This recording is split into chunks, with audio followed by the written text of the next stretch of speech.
देखिए, पत्नी ऐसी होनी चाहिए, पति से डिमांड नहीं करना चाहिए कि मुझको ये दो वो दो, ऐसा नहीं दोगे तो मैं तुम्हारे साथ नहीं रहूंगी। ऐसा नहीं होना चाहिए। पत्नी का मतलब है कि पति की सेवा करे। पत्नी का अर्थ होता है कि सब तरह से पति का ध्यान करे, और पति का मतलब है पत्नी का ध्यान करे, जो भी आवश्यकता है उसको दे। अगर पति के पास कुछ ना हो तो गाली नहीं देना चाहिए कि तुम्हारे घर में आई, हमारे पिता ने विवाह किया, बहुत पैसा रुपया दिया, तुम्हारे पास कुछ भी नहीं है, तू घर से निकलो, भागो, ये वो कुछ नहीं।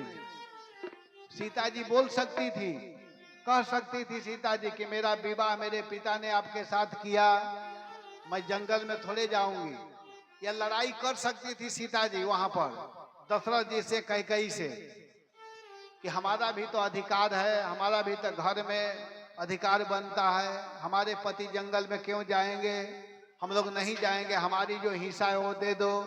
लेकिन सीता जी कहीं भी झगड़ा नहीं की।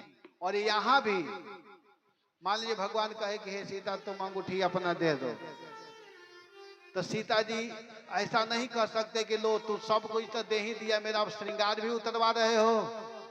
लेकिन सीता जी बड़े प्रेम से अपने पति के हृदय के बात को देख करके, पिय ही की सिय जान निहारी, मन मुदरी मन मुदित उतारी, प्रसन्न होकर के, दुखी होकर के नहीं। ये नहीं कि अंगूठी दे रही करें, लो अब तो सब कुछ तुम दे ही दिए हो, इसको भी दे दो, लो बने हो बहुत बड़ा दयालु। सीता जी प्रसन्नता पूर्वक मुस्कुराती हुई अपने मुदरी अंगूठी को निकाली, और निकाल करके भगवान राम को नहीं, भगवान राम नहीं ले रहे हैं, सीधा सीता जी केवट की तरफ बढ़ाने लगी, कहे कि आप इसको लीजिए। इतना देखते ही केवट घबरा गया, और केवट सीता जी के चरणों में और भगवान के चरणों में गिर पड़ा। कहूं कृपाल ले ही उतराई, केवट चरण गहे अकुलाई। भगवान कहे कि इस अंगूठी को दे रही है सीता जी, तुम इसको स्वीकार करो। इतना सुनते ही केवट क्या किया कि केवट चरण गहे अकुलाई, केवट चरण गहे अकुलाई, केवट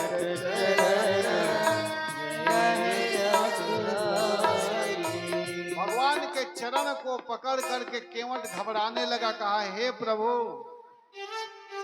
नाथ आज मैं काहन पावा, नाथ आज मैं काहन पावा, मिटे दोष दुख दारिद दावा, मिटे दुख दारिद दावा। भगवान को देने से व्यक्ति के सारी दरिद्रता समाप्त हो जाती है। हम लोग चाहते हैं ना कि हम लोग सुखी बने, सभी लोग सुख चाहते हैं, है कि नहीं? तो भगवान को अगर कोई देता है तो भगवान को देने मात्र से व्यक्ति की दरिद्रता समाप्त हो जाती है। अगर जो निर्धन है वो धनी हो जाते हैं।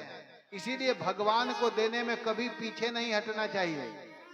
जैसे इतना सुंदर भागवत कथा हो रही है यहाँ पर, हमको यहाँ के भक्त नहीं बोले हैं, मैं बता रहा हूँ कि यहाँ भागवत कथा हो रही तो बिना कुछ कहे देना चाहिए कि लो भागवत कथा हो रही, हमारे तरफ से आप इतना